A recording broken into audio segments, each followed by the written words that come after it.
భావ మమతల భావ కవితలి శుభలేఖలు కావాలి, బ్రహ్మ కలిపిన జన్మముడులకు సుముహూర్తం రావాలి.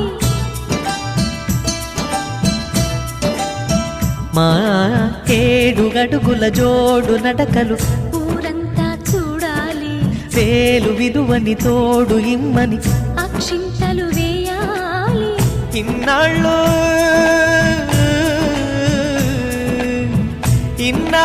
ఎదురు చూసే ఆశల రాజ్యంలో రాణిని తీసుకువచ్చే కళకళ కనబడగా గుండె గూటికి పండుగొచ్చింది, పండు వెన్నెల పంచుతుంది. మబ్బుల్లో జాబిల్లి ముంగిట్లో దిగుతుంది, నా ఇంట్లో దీపం పెడుతుంది.